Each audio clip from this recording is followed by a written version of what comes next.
The lyric that reminds me of you a lot Me? is, yes, because you don't feel remorse, you don't feel the effects, because you don't think you hurt me if you wish me the best. Oh, and whenever Matt Palmer has something not nice to say, he just says, well, we wish them the best. We wish them all the best. I will never forget the time you and Corey came over. Yes. You had a little bit to drink. I mean... And Corey was just like, you know what? I hate how when you don't like something or someone, you say, I wish them the best. Because it is so undercut and shady. And you're just like, I am not shady when I say that. I truly wish them the best. Look, and Corey's like, I don't believe that the at all. long and short of it is, wishing someone the best, in my point of view, is like, I truly do hope that whatever your journey is, that all good things you want happen to you. But I also will not be a part of that journey any longer. Best of luck. Go with God. That's not, I don't think, cruel or rude. No, it's just a goodbye. It's a little more than a goodbye. Hey everybody, welcome back to another episode of Two Gay Matts. It's Matt Steele. It's Matt Palmer. And we have another patron request video for you guys today. This one was requested by our legendary patron, Montana. One of our first patrons ever. This is a very exciting video because when Montana first requested this video a while ago, yes, she requested obviously emails I can't send. Yes. By Sabrina Carpenter. But this was back when there was no foreword. Yes, there was no deluxe edition. Before the deluxe, and so now we were just like, you know what? We're doing the deluxe. Yes, Montana requested we do the deluxe. Sure, Montana did request the deluxe, but I'm glad we did. I am too. Yeah. There were definitely some moments on that deluxe that I'm happy I heard. Yeah. This is not my first time hearing this record because we'll talk about the song that came out, I believe, the same day as the album. There was a song and music video that I took quite the liking to. We all did? Which we all did because we talk about it on our podcast. Do we? Okay, great. Yeah. Because we all have ears. Yes. And man, oh man, that song. We all have ears and we were all invested in the love triangle. That was really a time, wasn't it? Oh, it was a time. And I'm appreciating the fact that all three of them truly have created great music inspired by this love triangle, and that's all you can really want. That's the thing I have to say. It's like, I'm rooting for all of them. Honestly. Because you hear the songs from each of them, and you're just like, wait, I agree with you, I agree with you, I agree with you. Is this what, like, humanity is supposed to be like? Like, you empathize with everyone because everyone is a three-dimensional human? I guess, should we jump in track by track? Let's jump in. Yes. All right. I love this opening track, and the fact that it is an interlude, like an intro moment, makes me so upset. This is one of the most iconic intros of an album, I think, of the 2020s, period, point blank. Absolutely. Like, I mean, we're only 2.5 years in. Sure, yes. But yes, I completely agree with you, and it is a email she can't send to her father, it seems, about how he cheated on, her mom. She had a lot of questions and was worried about how this would affect her in the future when she's a wife, and how she dates nice guys and imagines that they're horrible and villainizes them and goes to their phones because she feels he fucked her up. Yes. According to her. It's very like Beyonce's daddy lessons, Yes. where it's kind of like she is learning from her father Yes. you can't trust men. This is the only track on the album that is solely written by her, and it feels like such a stream of it feels like an email you can't send because it's just a stream of consciousness. Like, it seems like she's typing some like a free thought, yes. but yet the song melodically works so well. It's just like rolling into itself. It just goes and goes and goes, and I never want it to end. I mean, and I love that button at the end. You're all I looked up to. Now I can't even look at you. Like, see, the button to me at the end is like, it's like the movie Chicago. He had it coming. I mean, yes, I guess that is the button at the end. I appreciate her, and I love that she wrote that by herself. I did not look at the track list. Like, come in blind to these things. So I love that she is such a songwriter, because as we go into the album, and I believe track 2 is the first example of this, we're getting Julia Michael heavy-handed. Oh, yes. You know what I mean? This next track is not Julia Michael. Really?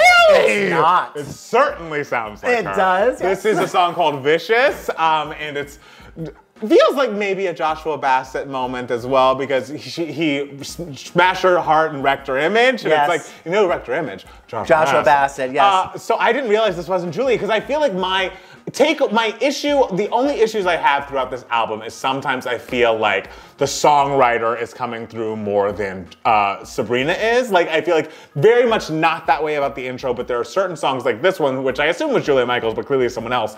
It feels like you're hearing the songwriter's demo that she's covering versus like, this is my point of view on the song. Lyrically, I feel like we're getting something very specific, but I feel like this song, and there are a few more that feel like Julia, there's one that feels like another artist, which we'll get to. And I want her to have her own identity because she has such potential, and the songs are great. That is something I will say, yes, I feel like lyrically there's so much Sabrina in there, but there are a couple moments in this album where I'm kind of like, oh, this could be someone else's song, this could be someone else's song.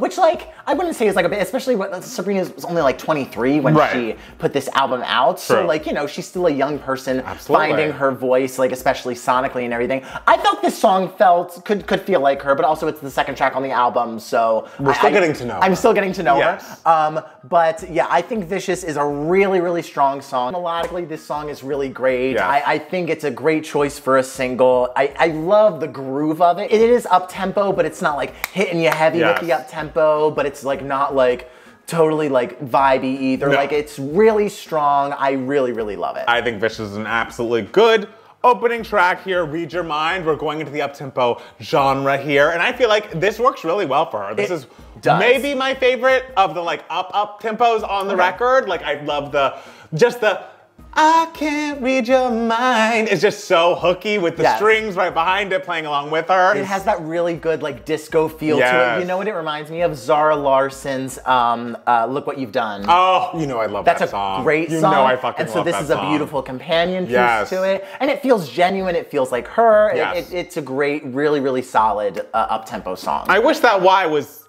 capitalized. All right. I have to say, like, reading through this track list, some of the songs have capitalizations in their titles. Some of them don't. What's the logic behind all of these? Because it's just a mishmash. That I don't know. That drives me nuts. It is hard to look at, but that's we're grasping at straws here. The song is excellent. Of course, yes. And this is also, these are emails we can't send, so there's bound to be typos. I know, and that's why you didn't send it. But I mean, you should proofread before you send an email. Tornado Warnings, aka Lying to My Therapist. I was thinking about this for so long. I was like, why is this song not called Lying to My Therapist? And the theory I have is her therapist might pick up the album and he's like, that person shouldn't know this song is about me lying about them, and so we'll just call it something else. Oh yeah, I kind of think it's brilliant how it's called Tornado Warnings, because the Lying to My Therapist kind of hits you as a surprise in the chorus, so I'm kind of like, oh, that's really funny. I love it. This is Julia Michaels' first song on the album. It sounds like her. Because, you hear those verses and you're just like, oh, we're just going.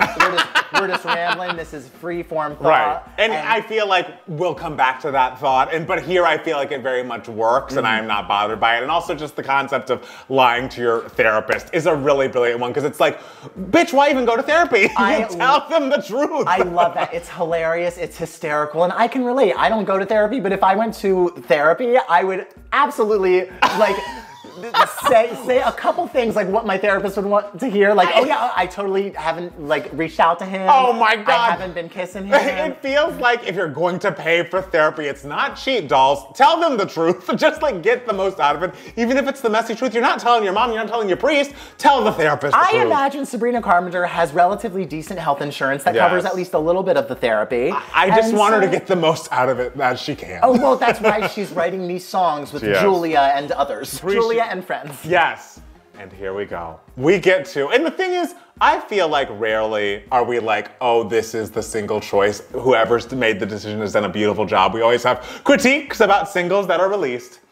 But my fucking God, Because I Liked a Boy isn't one of the best songs of that year. Like when I first heard this song, my mind was so blown. I know every word at this point. I love it from top to bottom. It is still my favorite song on this record. The verses, they make Joshua Bassett sound kind of like the opening line is good as an opening line to a song, but also an opening line to like a flirty little relationship. I said I wanted Thin Mints and you said I knew a guy. Like, who wouldn't fall for that? Oh my God, you know I'm a Thin Mint bitch. And so any guy who offers me a Thin Mint, I am there. Like, Joshua, I might love you too. And I mean, I know a guy is a funny retort to I want a Thin Mint. I know, you can't not fall in love with that. And she's just describing how she's just like, look, I was a girl with a crush. I met a guy, I liked him, he liked me, and like... We bonded over complicated exes. We bonded over complicated exes, and Olivia, if it is nothing, she is complex. You know what I was thinking would be iconic? If Olivia covered this. Oh my God. Like, I don't know if it needs to be in a concert or on her next record. Like, I would love just to like make the triangle all connect again and have Sabrina and Olivia duet. I would feel like it would be a beautiful finale on this huge drama, which, lest we forget, they were talking about this triangle on SNL. Like, this was the huge Tom and Ariana of its time. And I love that she mentions there's a lyric in this song where she says just like, we were just like kids, and the world like took this as like the biggest love scandal of the year, and they were literal children, which is so sad. And the whole song is about how like all she did was like a boy, and the internet just came after her and deemed her the villain and all this stuff. Stealing from the young. She was stealing from the young. That line is heartbreaking. Like, this song is so good because you go in already invested in the song. And it's just a perspective where you're just thinking like, oh, of course. Like I deemed you as such a villain after listening to Sour. And now I'm like listening to this and I'm just like, yeah, you just liked a guy and he had an ex who was also a really talented songwriter as well. And I will say there is a line between us having any sort of feelings in our hearts about this girl in the offing that we knew about and sending her fucking hate mail and writing comments under her. Like, it's just crazy. And the fact that she's like, when everything went down, we'd already broken up. This was completely irrelevant by the time driver's license reached your ears. So like, what now, bitches? Like, what the fuck? What are we doing? I am done. I am over it. Like, y'all, but the world was like, we're not. No, we were just getting started. On board. So I'd like to apologize for any negative thought that I may have had about you, but would like to remind us all, no matter how many negative thoughts we feel about people, you don't actually know them, don't write in their comments. Yes, please leave them alone. And write it in an email you can't send. Exactly, exactly. Yes. So, and also the melody's great. Oh my God, every part of this song is perfect. I assume Julia co-wrote this. Yes, she did. It feels like such an amalgamation of their styles. It does not feel too Julia, and the storyline is just so strong. Which is like, the truth is stranger than fiction sometimes. So I just appreciate it to the nth degree. Stranger Than Fiction, available now. Yes, 2014, coming up on the 10-year anniversary of that. Oh, we should celebrate. We should celebrate.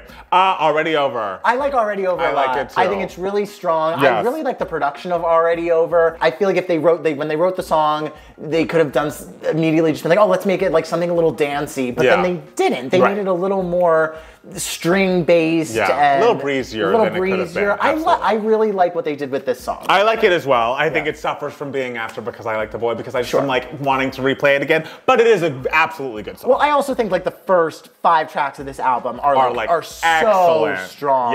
And Already Over kind of like breezes over, but like is good. Absolutely. It's good to listen to. How Many Things is, I think the first song that I was like, is this the song that opens with, you used a fork once, but forks are everywhere or whatever? And I was like, this is so stupid. I'm like, everyone uses a damn fork. Listen. But then by the time she gets to that chorus, I'm like, all right, girl. Fuck forks. Like, forks are everywhere. Like, you used a fork once, and whenever I see a fork, I think about you. And fuck, forks are everywhere. So like, I'm fucked. But that's dumb. That's like when you were like, my ex wore plaid and the All Too Well 10-minute version video. And guess what? That video has more views than any of our I don't think it's because of that exactly, but I will say by the time she gets to the chorus and talks about how she can feel herself falling down his priority list, it's like, we've all felt that. Yes. As a relationship has gone on, if it is not one for the ages, you feel yourself becoming more of an afterthought than, the first thing on their mind, and it's not a pretty feeling. That's the worst. Because the thing is, if there's anything me and Matt Steele can do, is we can take the temperature of the room in a fucking relationship. And so whenever we're like, is this weird? The other one already knows. Yes. Yes, you're right. Yep. And the thing is, you just gotta listen to your gut. You can feel it too. Yes. And it's a shitty feeling. It's the worst. But don't ignore it. Don't ignore your gut feeling. If you're like, oh, I feel like I'm not a priority right now, you're not. You're not. Okay, let's move on. Okay.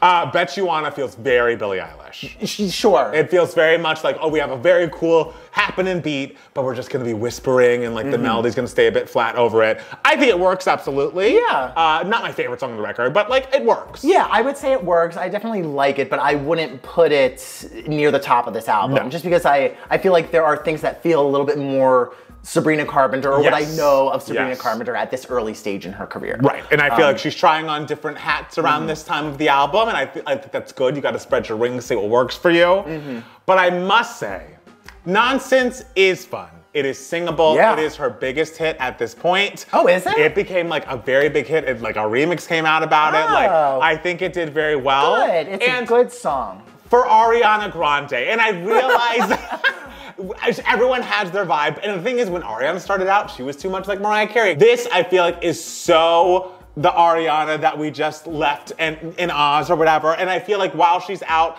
making the Wicked movies, it's a smart idea to make an Ariana Grande sound alike. But man, oh man, if there's nothing else I can think about listening to this song. Well, this song feels like it was written for positions. Right. And the thing is, if it was written for positions, it should have been on positions because it's better than anything on positions. Well, I didn't say that. I like 34-35. I think this song is better than 34-35. I think the song is great and a lot of fun. I think this song is very good, but it is very much an Ariana Grande song. And she's doing like Ariana Grande vocalisms and everything, so I'm kind of just like, this doesn't feel like what I've heard in the recent tracks I've listened to. It just is like, and I get it, and I'm glad it became a hit for her. I'm glad she can like ad-lib at the end of it a little different. Oh yeah, she sounds very good. She sounds great. Yeah. But I think she will find her own lane one day. And part of me wishes that Because I Like the Boy was the big hit from this album and not Nonsense, just so we could be promoting going in that direction. But that's not up to me. Well, the song is good and very much fun. The song is very funny, actually. Yes. It's funny without being like too like cutesy or ridiculous. Yes. It's just like, oh, when you come near me, like my mind goes to nonsense and I'm just like blah blah blah blah. Right. But like it's still sexy and feels mature and everything. So it is a very good song. It's just it should have been on positions. Absolutely, it should have been. Yeah. Fast Times works. Yeah. It kind of has a little bit more of a throwbacky beat than most of the record, but I think it absolutely works and is singable and absolutely enjoyable. Yes, I think this was the second single on the album because I know, but because the first single was Skinny Dipping. Oh. And the thing is, I think that was like released like a year and a half before the album. So I think it was like Skinny Dipping came out like 2021 or something, and Fast Times came out like several months later, and then like even more months later. Yeah, so it feels like this song was written long before the rest of the whole album was ready. Yes. Got it. Okay. Because I must say, Skinny Dipping's my least favorite song on this record. Really? This is where I feel like Julia Michaels is overwriting a little bit. Like, I feel like, I love her, but sometimes on those verses, we are truly just talking. And I'm like, what are we talking about? Shannon's being Shannon at the. I was like, girl, if you do not get to that beautiful pre-chorus. Yeah. But I'm like, these verses, I just cannot. Okay. Yes, the verses are like the Julia Michaels rambliness and everything, but they still tell such a clear story that even though I'm kind of just like, wait, where's the melody? I'm still like invested in what she's saying. But I do agree that melodically, Tornado Warnings also has the rambly verses, but like melodically, there's a little. There's more footholds on Tornado Warnings. I feel like here, and even if there wasn't a melody, if there was just a rhythm that was consistent and made sense, I just need some. Like as of now, we're just doing lyrics and those verses, and that's tough for me. But I do like the chorus of this song. I think the chorus is lovely. I think the chorus is nice. I like the story of the song. You bump into your ex. Bad for Business. Bad for Business, I think, is strong. Yes, strong, cute, works. I think very much works. Like structurally, like it's a good, solid pop song. Right. It's very optimistic. It's like very much, it's a lot less complicated than the rest of the record, it seems, but it never goes beyond where it's like annoying or like cutesy in a way that I can't get on board with. So it's like fun. It's singable. It's not real. It's fun. The concept is adorable. Yes. It's just like, oh, he's so good for my heart, but like because of it, like I'm not writing, I'm not doing work, I'm not doing all like the business things that I should be doing. Anyone gonna want to hear me sing about like being in love? I know, yeah. So I think it's a very cute concept. I think the song very much works, and it doesn't feel like she's trying to put on something else. Yes. Like the Ariana song. Yes, absolutely. Decode, I like. Decode, I like a lot, too. I think that is good. And this was the beginning, the first end of the album, correct? Before the bonus tracks come into play. She's basically saying, like, I'm kind of over it, and like there's nothing left to decode. There's nothing left to like, decode. I've been reading between the lines, and I feel like there's just nothing left here. And it's like, that's good. That's a time to put things behind you, which I appreciate. Yeah. Opposite's interesting. Opposite, girl, this is a song about my dumbass. And how would you say that, Matt Steele? I would say it in more ways than one. Really? I would say it for multiple experiences of my goddamn dating life. Well, I mean, I can't speak to it, but I know you're saying I don't think she's having the exact same situation. No. But because to me, in her situation, I would say it's a like, I don't think it's a compliment or an insult, because she's like, I don't know how to take this. You're dating someone who's completely the opposite of me. But because she's like, if you find her beautiful, how could you find me beautiful? But it's like, people have varying tastes. Of course, yes. with my... I know you want to share with the class? Oh, the class can put the pieces together. That's a different thing. Multiple times, people. Sometimes people need to dip the toe in. Yeah. To know that that's not the pond for them. But why am I always the pond? Well, you're looking for the dipper, darling. Listen, I mean, the dippers are looking for me. They are, but you could be like, no, no, no. You could be like, no, no, no. That's all I'm saying. But my heart says yes, yes, yes. Okay, this is the problem. You have to look in the mirror too. It's 50-50. You and the dipper need to work things out. Listen, you can't judge the dipper. You can't. I mean, you're the one judging the dipper. I'm judging you. Feather. Okay. I believe Feather was the single, I assume, off of this deluxe edition, or it's the song that's gotten the most buzz. You look at her top songs, and Feather is like number 3. Like, it is up there in her top songs. Oh. And I must say, of the bonus tracks, this just feels like she rewrote Read Your Mind. Like, it literally sounds like the exact same track to me, and the song is just like not quite as good, but like it works and is fine. And conceptually, it's like, oh, I feel light as a feather now that you're gone, or whatever. Like, it's nice. It's another disco-y moment. Of the songs on this bonus track, this is not the one that I would highlight. Oh, no, it's not. It's not. Yeah. It's fine Still and good. works, and people seem to like it, and I love that for them. Yeah. And for me, it's fine. Sure. It just reminds me of Read Your Mind. It makes me want to listen to that song more. Sure. Lonesome, that opening fucking line. Where she's like, if I fall in love with my problems, will they leave me? Oh, brilliant. It's like, girl, you better write. I will say, the song as a whole is fine and good, and like, you can't spell loadsome without me, cute little concept. If we could switch the lengths of the opening track and this track, I would love it. Okay, like, this could be like a nice little interlude where she sings the verse, and we can do more with Email I Can't Send, because that is a song, and this is good and works and is fine, but I don't think it like warrants a whole thing. Yeah. You know, like, I don't think a whole like 2.5 minute, 3 minute song. Right, and I love that, a whole 2.5 minutes. It's like 2.5 minutes. So long for us at this point. Yeah. Now this song, bitch. Things I Wish You Said. This is a song that I could listen to 100 times over, and I will always cry. And it's like, you'll always find something new. And it's like, for an album that's like, I'm so cool, I'm just singing the melody, and like, we're focused on that. The vocal production that's happening here, the harmonies throughout are just heartbreaking. And the like build of this song, like the payoff of the chorus, everything about it feels like I love the beautiful structure. It's like, we're not worried about being cool anymore. I have a song to sing. And it's totally what you do when you're laying in bed and you're imagining scenarios of an ex that you dated 10 years ago. And you're just like imagining you saying these things to me either then or now. Right. Like just from things that are just like specific, like the most specific random things that don't feel romantic, to flat out just like, one day I'll actually give you a real apology. I had a real apology. It's like, I hate that I broke up with you with it's not you, it's me. One day you'll get a real apology. Like, I love that. I wish you said to me. Like, it is such a good, song. Great song. One of the best, and certainly the best of the bonus tracks. Yeah. I didn't realize this album was going to be so personal for you. Until we got here on the couch. So how are you feeling? Oh, well, you know, Shannon is Shannon. Shannon, Sylvie, and Shannon. Shannon. I think it's excellent. I really appreciate this record. I feel like she's coming into her own in a way that kind of sometimes leads her down, you know, paths she doesn't need to go down. But so what? She's experimenting with her sound. I think she has a lot of emotional writing to write in her life. Yes. And she's already such a strong songwriter at such a young age. I'm excited to see what she does next. Yeah. And fuck, Because I Liked a Boy is such a great song. I know. I just love how Olivia Rodrigo and Sabrina Carpenter, like, they both have such a similar story, but I can totally tell them apart. You can feel their differing influences. Yes. You know, you feel their differing sonic, the things they're borrowing from are different, and the like sound they've created for themselves is different. And you can tell that Sabrina is like those like 5 years older. Yes, their individuality comes across, even though they exist in the same time and could be played on the radio back to back. Yeah. They are very individual artists, and I appreciate them both. And girls, sorry, but Joshua can write a great song. He can write a great one too. He did write a great song on that EP. I forgot what it was called, but I did like it.